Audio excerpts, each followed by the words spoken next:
Hello students. तो आज हम पढ़ने वाले हैं क्लास 10 साइंस फिजिक्स का पहला चैप्टर जो कि है लाइट रिफ्लेक्शन एंड रिफ्रैक्शन। देखो चैप्टर बहुत लंबी है तो इसको हम विजुअल्स और एनिमेशन से बहुत ही आसान तरीके से समझने वाले हैं। चलो पहले समझते हैं ये लाइट होता क्या है। तो light is a form of energy which enable us to see. Light energy का वो फॉर्म होता है जिसकी वजह से हम आसानी से देख सकते हैं। ठीक है। और लाइट जो होता है ना ये रेक्टिलिनियर प्रोपागेशन करता है, यानी ये स्ट्रेट लाइन में ट्रैवल करता है।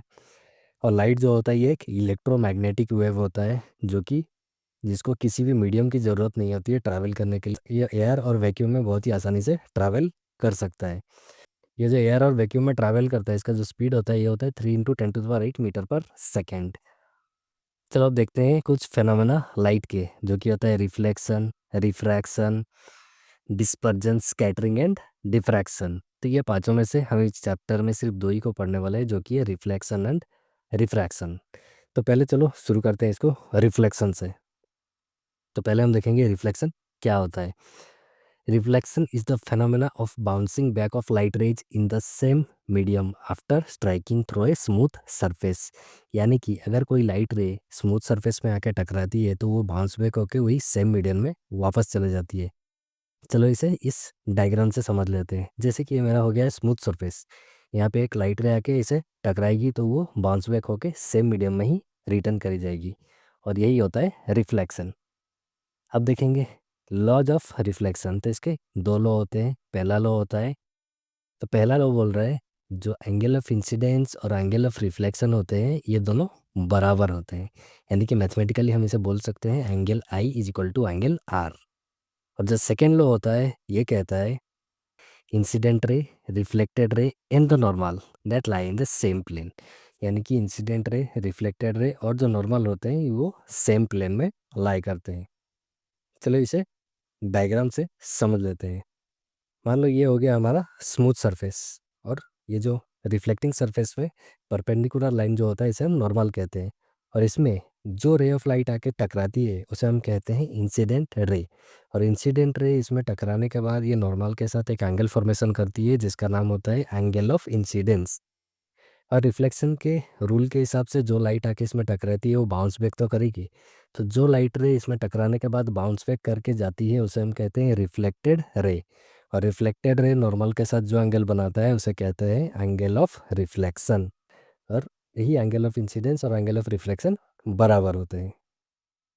अब चलो हम देखते हैं ये मिरर क्या होता है। तो मिरर एक स्मूथ सरफेस होता है। जब इसमें रे ऑफ लाइट आके टकराती है तो वो वही सेम मीडियम में बाउंस बैक कर जाती है। ठीक है।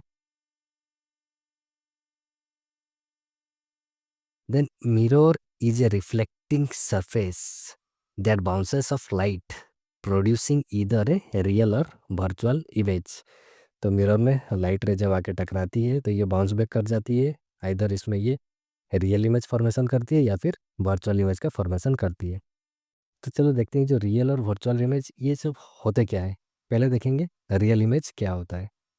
तो रियल इमेज होता है ये जब फॉर्मेशन होता है कब, जब रे ऑफ लाइट मिरर में या फिर लेंस में टकराने के बाद एक्चुअली एक पॉइंट पे मीट कर जाते हैं। ठीक है। और ये रियल इमेज को हम स्क्रीन में ऑब्टेन कर सकते हैं। अब वर्चुअल इमेज क्या होता है। वर्चुअल इमेज इमेज का वो फॉर्म होता है जब रे ऑफ लाइट टकराने के बाद ये डाइवर्ज कर जाते हैं और ये एक्चुअली एक पॉइंट पे मीट नहीं करते हैं, और ये अपीयर्स टू मीट होते हैं जब इसको इमेजिनरी लाइन में हम एक्सटेंड करते हैं। ठीक है। और इसे हम स्क्रीन में ऑब्टेन नहीं कर पाते हैं, इसीलिए इसे कहा जाता है वर्चुअल इमेज। ओके। अब हम देखेंगे types of mirror. Types of mirror में हमारा दो टाइप का मिरर होता है, एक होता है plane mirror and another one is spherical mirror.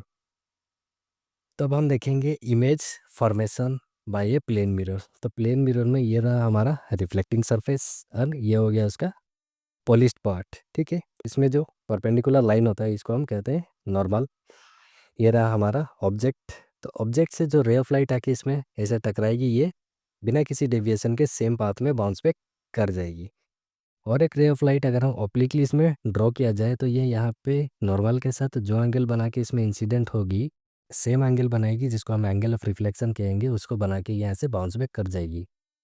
अगर दोनों रिफ्लेक्टिंग रे को ध्यान से देखो तो ये लेफ्ट साइड में कभी मीट नहीं करने वाले हैं। इसको अगर तुम इमेजिनरी लाइन से ड्रॉ करोगे तो ये मिरर के बैक साइड में कहीं पे जाके मीट करेंगे। तो ये मिरर के बैक साइड में जहाँ पे मीट करेंगे वहीं पे हमारा इमेज फॉर्मेशन हो जाएगा। तब चलो देखते हैं जो इमेज फॉर्मेशन होगा उसका कैरेक्टरिस्टिक्स क्या होगा। Image the characteristics of the image formed by the plane mirror. तो पहला जो कैरेक्टरिस्टिक्स होगा ये होगा the size of the image is equal to the size of the object, यानी कि ऑब्जेक्ट जितना भी साइज का होता है इमेज भी उतना ही बड़ा बनता है। और जो इमेज होता है ये वर्चुअल होता है और इरेक्ट होता है। वर्चुअल यानी कि जब ray of light appears to meet होते हैं, इमेजिनरी लाइन में मीट करते हैं, और इरेक्ट यानी सीधा इमेज होता है। और जो थर्ड कैरेक्टरिस्टिक्स होता है ये कहता है the distance between the mirror and the image. Mirror और इमेज के बीच जितना डिस्टेंस होता है वही सेम डिस्टेंस ऑब्जेक्ट और मिरर के बीच में भी होता है। और जो इमेज फॉर्म होता है वो होता है लैटरली इन्वर्टेड। ठीक है, तो चलो समझते हैं जो नया टर्म हम देखें लैटरल इन्वर्टेड क्या है। तो lateral inversion that is a phenomena due to which the left side of the object that appears as right side and the right side of the object is appears as left side in a plane mirror। यानी कि जो right side होता है वो left side appear होगा object का, और जो लेफ्ट साइड होता है वो राइट साइड अपीयर होगा। चलो इसे डायग्राम से समझते हैं। मान लो प्लेन मिरर के सामने खड़े हो तो तुम्हारा जो राइट हैंड है वो देखो लेफ्ट साइड अपीयर हो रहा है, जो लेफ्ट हैंड है वो मिरर में राइट साइड अपीयर हो रहा है। यही लैटरल इन्वर्जन होता है। एंड एम्बुलेंस में बहुत टाइम ऐसे देखे होगे जो एम्बुलेंस वर्ड इसमें लिखा रहता है वो लैटरली इन्वर्टेड लिखा रहता है। पर ये क्यों लिखा रहता है चलो जानते हैं। Why the word ambulance is written laterally inverted on the ambulance van?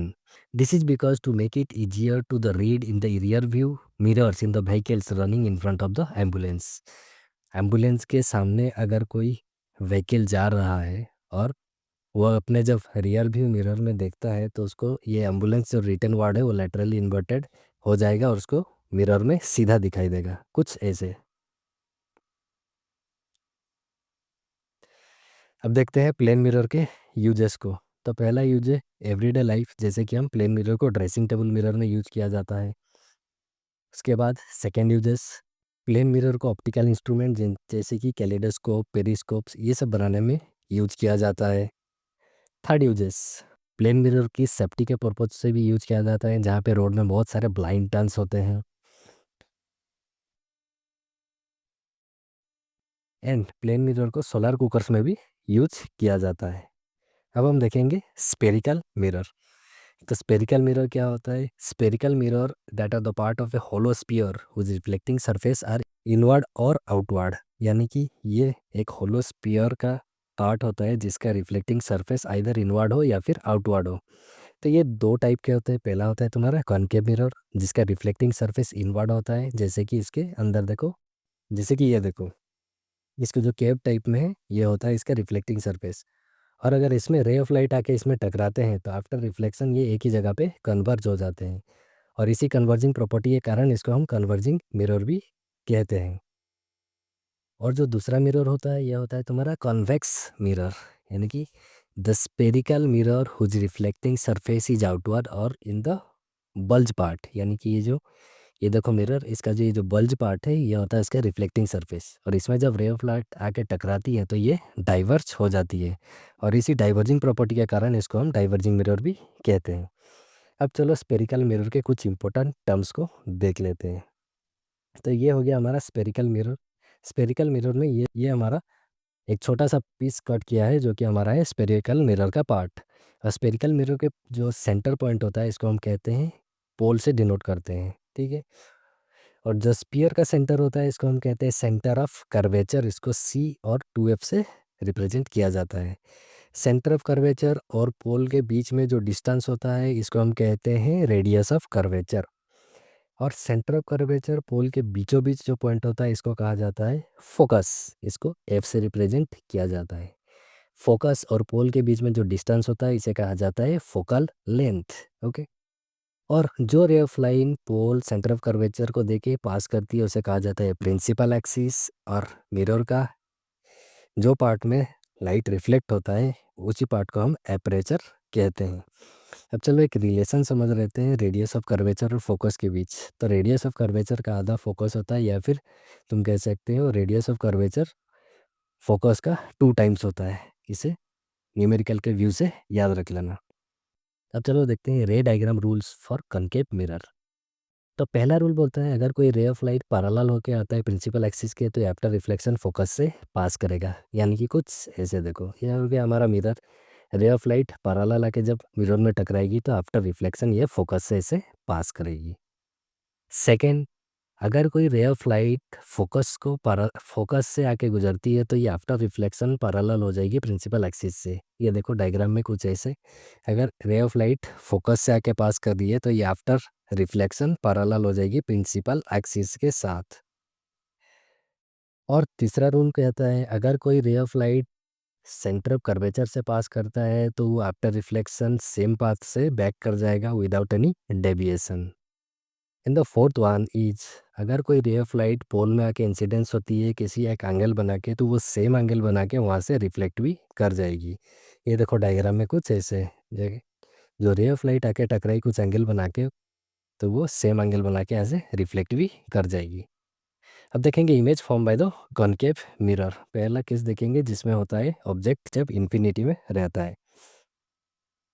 तो ये एरो मार्क हो गया हमारा ऑब्जेक्ट। अब ऑब्जेक्ट से दो रे ऑफ लाइट ड्रॉ करेंगे जो कि प्रिंसिपल एक्सिस के पैरेलल आती है।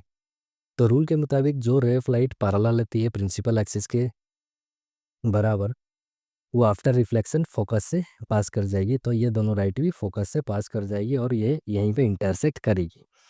तो यहीं पे इंटरसेक्ट करने के कारण यहीं पे हमारा इमेज फॉर्मेशन हो जाएगा।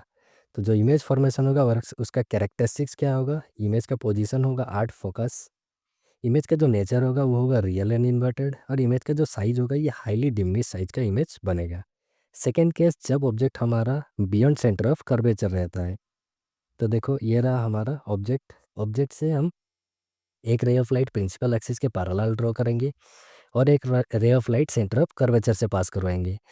तो जो ray of lights principal axis के पैरेलल आया था वो आफ्टर रिफ्लेक्शन फोकस से पास करेगा, और जो सेंटर ऑफ कर्वेचर से आया था वो बिना किसी डिविएशन से वही सेम पाथ में रिफ्लेक्ट बैक कर जाएगा।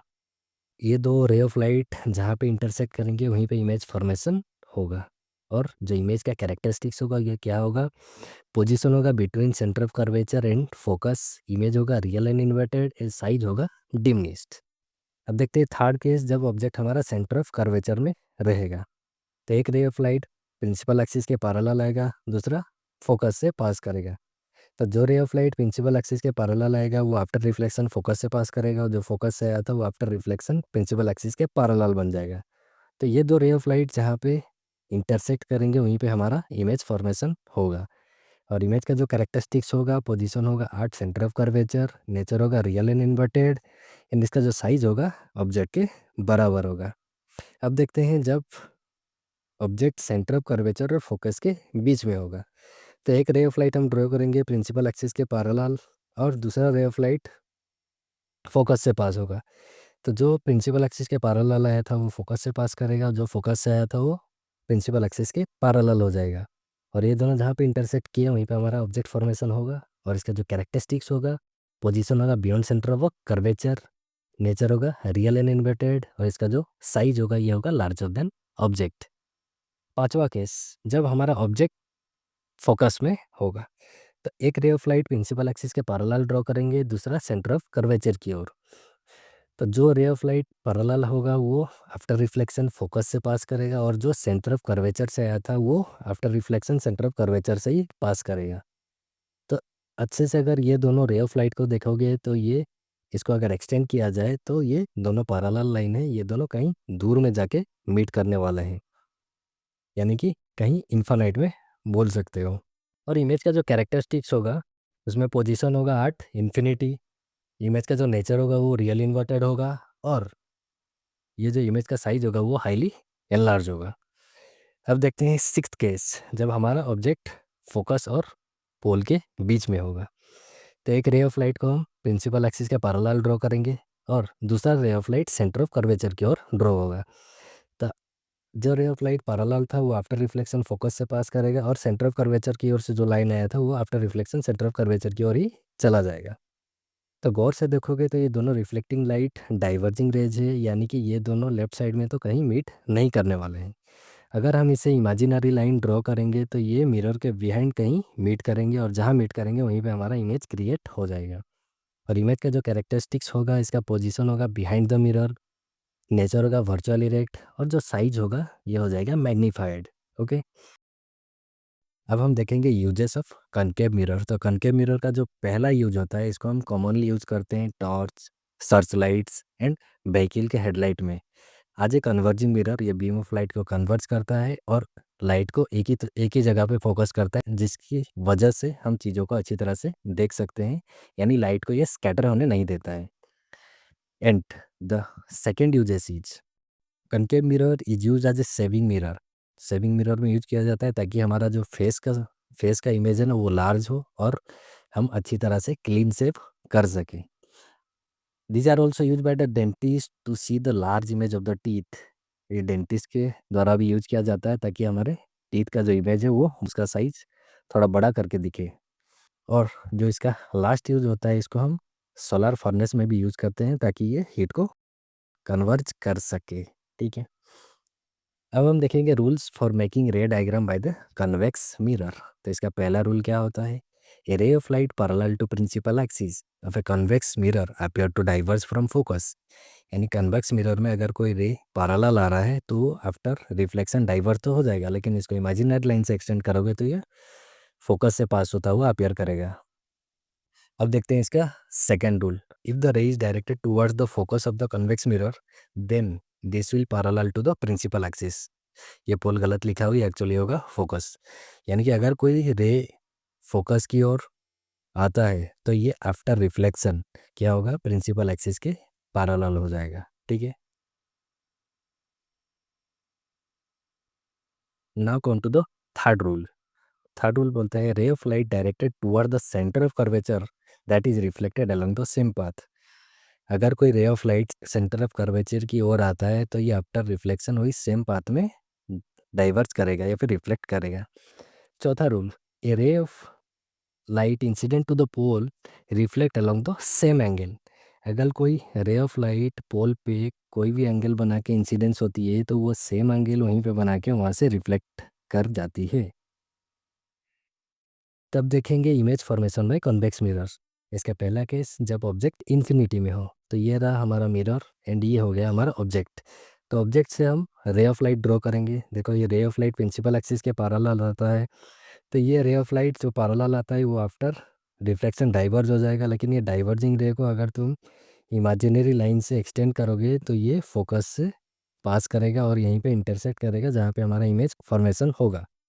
और जो इमेज फॉर्मेशन होगा उसका कैरेक्टरिस्टिक्स क्या होगा, उसका पोजीशन होगा आर्ट फोकस, नेचर होगा क्या वर्चुअल और इरेक्ट होगा, और जो साइज हो जाएगा ये होगा हाईली डिमिनिश्ड। अब केस सेकेंड देखेंगे, जब हमारा object between infinity and pole होगा। तो ये रहा हमारा मिरर मिरर, ये हो गया हमारा ऑब्जेक्ट। तो ऑब्जेक्ट से ले ऑफ लाइट एक पैरेलल आएगा और एक सेंटर ऑफ कर्वेचर की ओर आएगा। तो दोनों रे आफ्टर रिफ्लेक्शन डाइवर्ज हो जाएंगे, मगर इसको जब इमेजिनरी लाइन से एक्सटेंड करोगे तो ये दोनों मिरर के पीछे जाके एक जगह इंटरसेक्ट करेंगे और यहीं पे इमेज फॉर्मेशन होगा। तो जो इमेज फॉर्मेशन होगा उसके कैरेक्टरिस्टिक्स में पोजीशन होगा between pole and focus, nature होगा वर्चुअल इरेक्ट, और जो साइज होगा वो होगा डिमिनिश्ड। अब हम देखेंगे कन्वेक्स मिरर का यूजेस। नॉर्मली कन्वेक्स मिरर को हम गाड़ी के रियर व्यू मिरर में यूज करते हैं, ताकि क्योंकि ये जो कन्वेक्स मिरर होता है ये वाइड रेंज ऑफ व्यू देता है, और हमें पीछे कितने सारी गाड़ियाँ आ रहे हैं या फिर कुछ आ रहे हैं उसका वाइड व्यू से हमें अच्छा से नज़ारा पता चल जाता है। और जो कन्वेक्स मिरर का सेकेंड यूज होता है, इसे हम सिक्योरिटी मिरर के हिसाब से भी यूज करते हैं, या इसको आप शॉप में भी लगा सकते हैं कोई एक कोने में, ताकि पूरे शॉप का व्यू एक ही जगह पे बैठ के आप देख सकें। और इसका जो यूज होता है इसको हम टेलीस्कोप बनाने में भी यूज करते हैं। ठीक है। अब हम देखेंगे कार्टेशियन साइन कन्वेंशन का रूल्स। तो देखो ये हो गया हमारा कार्टेशियन प्लेन, और जो भी डिस्टेंस हम मेजर करते हैं वो पोल से मेजर करते हैं। मिरर कन्वेक्स हो या फिर कनकेव हो, दोनों के लिए ऑब्जेक्ट जो होता है वो हमेशा लेफ्ट साइड में रखा जाता है। अब जो ऑब्जेक्ट, इसीलिए ऑब्जेक्ट का हम जो वैल्यू लेते हैं वो हमेशा नेगेटिव होता है, यानी यू हमेशा नेगेटिव होगा, ठीक है। अब ये पोल से जो भी रे टुवर्ड्स राइट साइड जाते हैं इसको हम पॉजिटिव कंसीडर करते हैं। अगर पोल से रे ऑफ लाइट अगर लेफ्ट साइड जा रही है, यानी राइट से लेफ्ट जा रही है, तो इसे हम नेगेटिव कंसीडर करते हैं, ठीक है। अगर ऑब्जेक्ट प्रिंसिपल एक्सिस के ऊपर रखा हुआ है तो उसको हम पॉजिटिव कंसीडर करेंगे, या फिर ऑब्जेक्ट अगर प्रिंसिपल एक्सिस के नीचे है तो उसे हम नेगेटिव कंसीडर करते हैं उसके हाइट को, ठीक है। अब हम देखेंगे मिरर फार्मूला। मिरर फार्मूला बोलते हैं 1/f that's equal to 1/b plus 1/u। F stands for focal length, V stands for image distance and U stands for object distance। तो नॉर्मली मिरर फार्मूला हमें फोकल लेंथ, इमेज डिस्टेंस और object distance के बीच एक relationship बताता है। Then come to magnification of spherical mirror. The magnification is nothing but a ratio of height of the image to height of the object, and mathematically इसको हम represent कर सकते हैं m that is equal to height of image upon height of object, और इसे ऐसे भी लिख सकते हैं hi upon ho, ठीक है। और जो मैग्नीफिकेशन को हम और एक फॉर्म में भी रिप्रेजेंट कर सकते हैं, that is minus of v by u. तो ये दोनों मैग्नीफिकेशन के फॉर्मूला है, दोनों को याद रख लेना। और याद रखना जो कॉनकेव मिरर होता है उसका मैग्नीफिकेशन इधर पॉजिटिव और नेगेटिव हो सकता है, बट जो कन्वेक्स मिरर होता है उसका मैग्नीफिकेशन ऑलवेज पॉजिटिव होता है।